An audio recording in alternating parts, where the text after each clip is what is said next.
स्वागत है GK GS class में। आज हम देखने वाले हैं 35 एमसीक्यू लुसेंट जीके की बुक से। अगर आप सच में किसी भी कम्पिटिटिव एग्ज़ाम की तैयारी कर रहे हैं तो ये क्लास आपके लिए बहुत महत्वपूर्ण होने वाली है। आज के एमसीक्यू ऐसे हैं जो सीधे एग्ज़ाम में पूछे गए हैं और पूछे जा सकते हैं। ध्यान से पढ़िए क्योंकि ये सिर्फ क्वेश्चन नहीं है, ये आपका सिलेक्शन तय कर सकते हैं। आपको वही सवाल कराने वाली हूँ जो एग्ज़ाम में बार बार रिपीट होते हैं। अगर आप इसे सीरियसली कर लेते हैं तो आपका स्कोर खुद इम्प्रूव होगा। हर सवाल को एग्ज़ाम की तरह अटेम्प्ट करें और अपना स्कोर कमेंट में ज़रूर बताएं। और अगर चैनल पर पहली बार विजिट कर रहे हैं या देख रहे हैं तो चैनल को सब्सक्राइब कर लें। पहला प्रश्न देखते हैं। बीती हुई युगों की घटनाओं के संबंध में जानकारी देने वाले स्रोतों को क्या कहा जाता है? तो इन्हें कहा जाता है ऐतिहासिक स्रोत। तो ऑप्शन डी इसका राइट जवाब हो जाएगा। अगला प्रश्न देखते हैं। निम्नलिखित में से कौन सा कथन सही है? तो इसका ऑप्शन डी सही हो जाएगा। साहित्यिक स्रोतों की तुलना में पुरातात्विक स्रोत अधिक प्रमाणित होते हैं। तो ऑप्शन डी इसका राइट जवाब हो जाएगा। अगला प्रश्न देखते हैं। किस ग्रंथ में प्राचीन वैदिक युग की संस्कृति के बारे में सूचना दी गई थी? तो ये दी गई थी ऋग्वेद में। तो ऑप्शन ए इसका है राइट जवाब हो जाएगा। अगला प्रश्न देखते हैं। निम्नलिखित में से कौन सा ग्रंथ श्रुति ग्रंथ का अंग नहीं माना जाता है? ऑप्शन देख लेते हैं। तो ये नहीं माना जाता है पुराण को। तो ऑप्शन डी इसका राइट जवाब हो जाएगा। अगला प्रश्न देखते हैं। निम्नलिखित में से कौन सा ग्रंथ यह वर्णन करता है कि जो इस ग्रंथ में है वह विश्व में है और जो इसमें नहीं है वह कहीं भी नहीं है? तो ये लिखा है महाभारत में। ऑप्शन डी इसका राइट जवाब हो जाएगा। अगला प्रश्न देखते हैं। त्रिपिटक धर्म ग्रंथ किससे संबंधित हैं?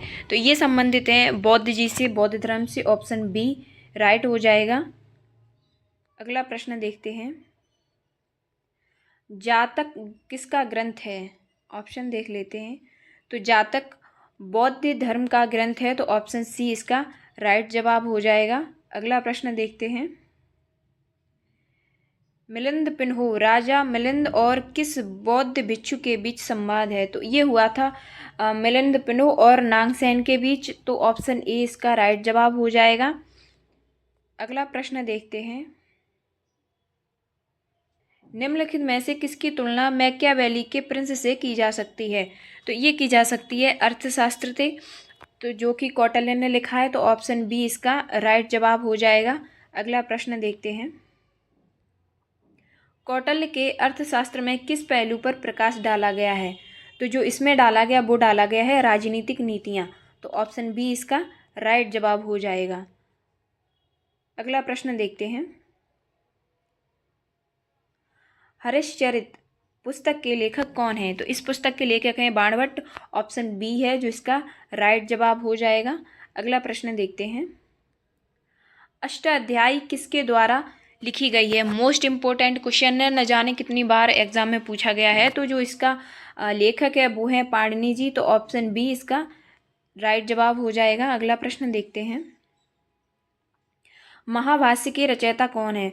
तो महाभाष्य के रचयिता हैं पतंजलि। तो ऑप्शन बी इसका राइट जवाब हो जाएगा। अगला प्रश्न देखते हैं। कालिदास द्वारा रचित मालविका अग्निमित्र नाटक का नायक था। तो वो थे अग्निमित्र। ऑप्शन बी इसका राइट जवाब हो जाएगा। अगला प्रश्न देखते हैं। हरिश्चरित किसके द्वारा लिखी गई थी? तो ये बाणभट्ट द्वारा लिखी गई थी। तो ऑप्शन बी इसका राइट जवाब हो जाएगा। अगला प्रश्न देखते हैं।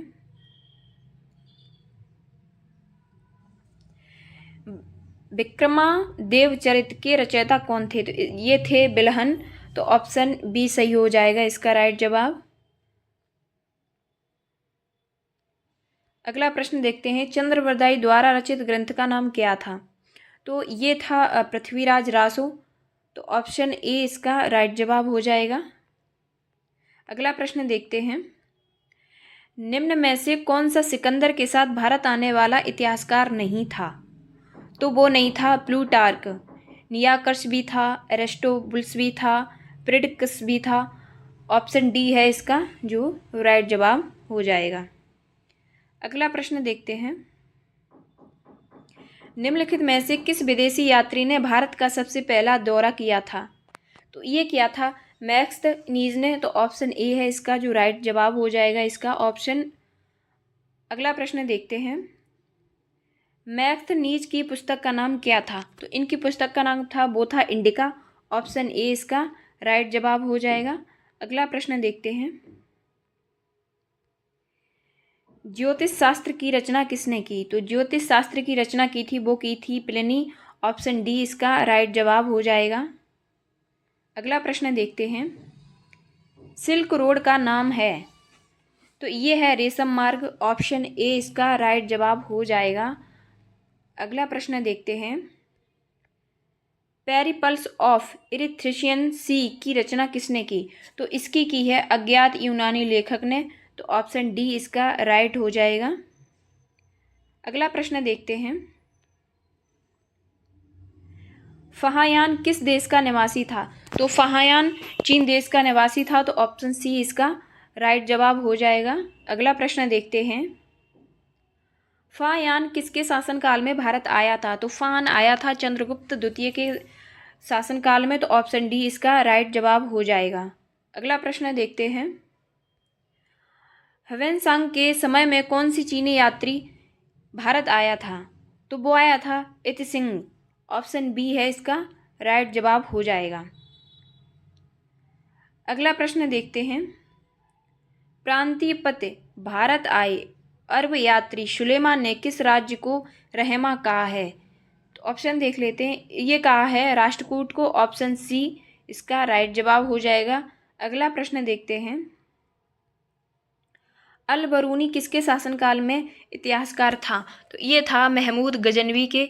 तो ऑप्शन ए इसका राइट जवाब हो जाएगा। अगला प्रश्न देखते हैं। यात्री इब्न बतूता कहाँ से आया था? तो ये आया था मोरक्को देश से। तो ऑप्शन ए है इसका जो राइट जवाब हो जाएगा। अगला प्रश्न करते हैं।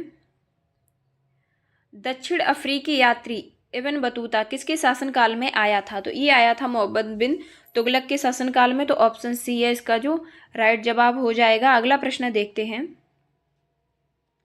फारस के सुल्तान मिर्जा शाहरुख के राजदूत अब्दुर्रज्जाक ने किस विजयनगर सम्राट के शासनकाल में भारत की यात्रा की? तो ये की थी देवराय द्वितीय के। तो ऑप्शन बी है इसका राइट जवाब हो जाएगा।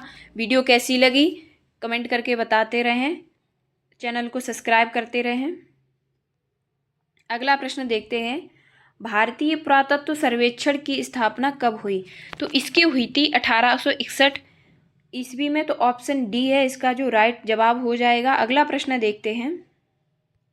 भारतीय पुरातत्व का जनक किसे कहा जाता है? तो ये कहा जाता है अलेक्जेंडर कनिंघम। तो ऑप्शन ए है जो इसका सही जवाब हो जाएगा। अगला प्रश्न देखते हैं। निम्नलिखित विद्वानों में हड़प्पा सभ्यता का सर्वप्रथम खोजकर्ता कौन था? ऑप्शन देख लेते हैं।